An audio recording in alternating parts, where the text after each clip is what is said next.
Why do so many people make more money but still feel broke? Why does one small emergency turn into a credit card problem? How can a normal paycheck disappear before it even feels like it arrived? Money mistakes are rarely one giant disaster. Most of the time, they are tiny habits that look harmless while they quietly build pressure. That is the scary part. A bad money habit does not always feel bad in the moment. It feels convenient, deserved, normal, or even smart. You buy the thing because it is on sale. You ignore the bill because it is stressful. You wait to save because future you will obviously be richer, calmer, and magically organized. Then later, the pattern shows up as panic. So let's break down the most common money mistakes, what they are, how they work, and why they trap people who are not stupid, lazy, or hopeless. They are just human. Here's where it starts. Budget blindness. Budget blindness is when you earn money, spend money, and only check what happened after the damage is done. You are not really managing your money. You are just watching the crime scene. It usually starts innocently.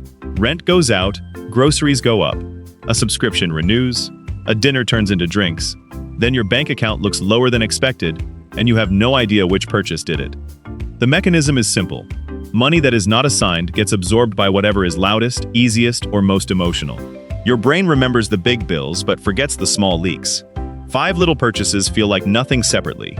Together, they become the reason the month feels tighter than it should. Budget blindness does not mean you have no money skills. It means your money has no map. That's only the surface. Lifestyle creep. Lifestyle creep is what happens when your spending rises every time your income rises. You get a raise, and instead of creating breathing room, your life quietly upgrades itself.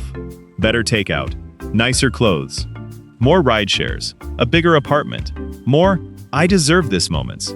And honestly, sometimes you do deserve comfort. That is what makes this mistake so sneaky. The trap is that your new spending starts feeling normal fast. What used to feel like a treat becomes the baseline. Then the raise disappears into a lifestyle that is harder to step back from. You make more, but the pressure stays. Lifestyle creep turns progress into a treadmill. Your income moves forward, but your freedom does not. Now it gets personal. No emergency cushion. An emergency cushion is money set aside for surprises, not for fun, not for investing, not for a vacation, just for life punching you in the ribs. Car repair, medical bill, lost hours at work, a broken phone. The kind of boring emergency nobody posts about, but everybody eventually meets. Without a cushion, small shocks become big problems. The emergency does not just cost money. It creates a chain reaction. You may lean on credit, delay another bill, borrow from someone, or pull money from a goal that mattered. Now the emergency is over, but the damage keeps charging interest. The mistake is thinking an emergency fund is about being rich. It is really about having a wall between a bad day and a financial spiral. Here's the expensive part. Minimum payment thinking. Minimum payment thinking is when you treat the smallest required payment like the real cost of the thing. A credit card balance feels manageable because the monthly number looks small, but the small number can hide a much larger problem. You are not just paying for the original purchase, you may also be paying for time. That is how interest turns convenience into weight. The balance stays alive longer. More of your money goes toward carrying the debt instead of escaping it. The emotional trick is relief.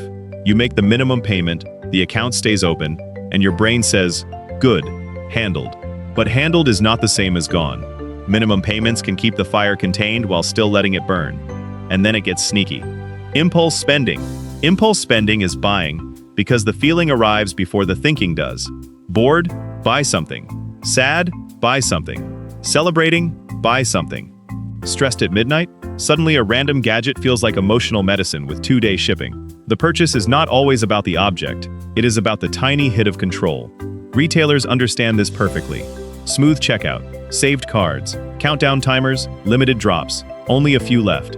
The less friction between wanting and buying, the easier it is to turn a mood into a transaction. The danger is not one coffee, one hoodie, or one random cart. It is training your brain to treat spending like a coping skill. The package arrives, the feeling fades, and the bill stays. That leads to another trap. Buy now, pay later stacking. Buy now, pay later sounds harmless because it breaks one purchase into smaller pieces. Instead of one painful number, you see a few easy installments. That can make the purchase feel lighter than it really is. The problem starts when you do it more than once. One installment plan is easy to remember. 6 of them become a calendar full of tiny future bills. The mechanism is mental separation. Each purchase looks small by itself, so your brain does not feel the total weight, but your paycheck does. Payments begin arriving from decisions your past self made when everything felt affordable. It is not always interest that gets people. Sometimes it is overextension, auto-pay timing, and forgetting how many small promises were already made. Here's the quiet leak. Subscription drift. Subscription drift is when recurring payments keep living in your budget after you stop caring about them. Streaming services, apps, cloud storage, meal plans, premium tools, free trials that were never really free because forgetting was part of the business model. None of it feels dramatic. That is why it works. Subscriptions are designed to become invisible. You do not make a fresh decision every month. The decision repeats itself automatically, and because each charge is small, it rarely feels worth the hassle to cancel. But invisible spending is still spending. Subscription drift turns your bank account into a parking lot for old intentions. You are paying for past enthusiasm with present money. Now the future enters. Waiting too long to save. Waiting too long to save is the belief that saving will be easier later. Later when you earn more. Later when prices calm down. Later when life gets less chaotic. The problem is that later usually arrives with new bills, new wants, and new excuses. Life does not become perfectly ready for good habits. This matters because time is part of how money grows. Compound interest means interest can build on the original money and on previous interest. So, the earlier money starts working, the more time becomes part of the engine. Waiting does not just delay progress, it removes time from the equation. Future you may have more income, but less runway. That is the hidden cost of not yet. Here's the boring monster. Ignoring fees. Fees are the tiny bites that do not look dangerous until you zoom out. Bank fees, late fees, overdraft fees, account fees, investment fees. Some fees are obvious. Others hide inside products and services that seem normal. The mistake is not paying a fee once. The mistake is acting like small means harmless. This is especially important with long-term investing. Investment fees can look tiny as percentages, but over many years, they reduce how much money stays invested and earns returns. That is the part people miss. A fee does not only take money today, it can also remove the future growth that money could have produced. Fees are quiet because they do not yell, they just shrink the ending. Now risk gets weird, putting everything in one bet. This is the mistake of concentrating too much money in one stock, one company, one trend, one friend's idea, one crypto token, one can't-lose opportunity, or one dream that sounds too clean. It feels exciting because concentration makes gains feel powerful. If you are right, the result looks amazing. But if you are wrong, there is nowhere to hide. Diversification is not magic, and it does not remove risk. It spreads risk, so one failure does not carry the whole weight of your future.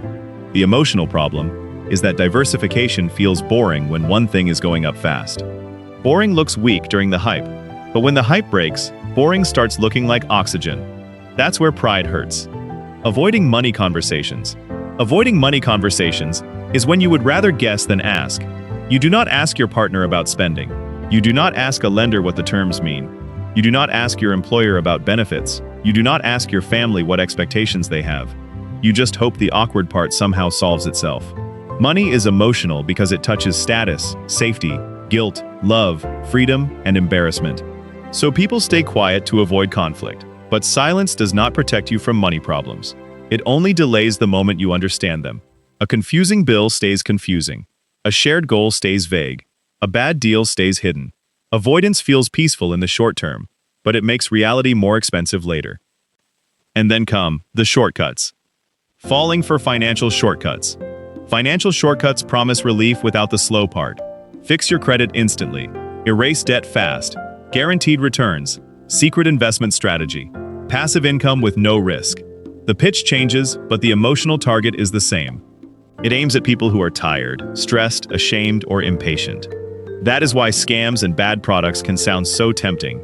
They do not sell math first, they sell escape. They tell you the hard part can be skipped if you just trust the system, pay the fee, or act before the opportunity disappears. Real financial improvement is usually slower and less exciting than that. Shortcuts are dangerous because they turn desperation into someone else's business model. Here's the final mistake: not knowing your actual goal. This sounds simple, but it controls everything. Some people say they want to be better with money, but that is not a goal. Better how? Less stress? More savings? Fewer bills? A safer home? More freedom to change jobs? Retirement? Travel? Helping family? Without a clear goal, every financial choice gets judged by mood. That creates chaos. Saving feels pointless because there is no destination. Spending feels random because there is no trade-off. Investing feels confusing because there is no timeline or risk level attached to the money. The mistake is treating money like the goal itself. Money is not the goal, it is the tool. Without a purpose, the tool just sits there, or worse, gets used by every impulse that shows up first. Money mistakes are not always dramatic, they are usually small systems that repeat. A blind budget, a creeping lifestyle, a missing cushion, a balance that never fully dies. A shortcut that sounds too good. Each one takes a little control away. And over time, that is what money trouble really becomes. Not just having less money, but having fewer choices. The point is not to feel guilty about every dollar you have ever spent. Everyone has made messy money choices. Most people learn this stuff by bumping into consequences first, and understanding the pattern later. The useful move is noticing which mistake keeps repeating. Maybe your problem is not income. Maybe it is invisible spending. Maybe it is not laziness. Maybe it is avoidance. Maybe it is not that you're bad with money. Maybe your money has been moving without a clear job. A normal American example is the paycheck Friday feeling. You get paid, you relax, you grab takeout, pay a few bills, buy one thing you have been wanting, and by Monday the money already feels spoken for. Nothing crazy happened. That is the point. Most money stress is built from normal-looking choices. So slow the pattern down. Look at the recurring charges. Read the terms. Notice the emotional purchases. Give your money a purpose before the world gives it one for you. And if this helped, subscribe and comment what broad topic you want explained next.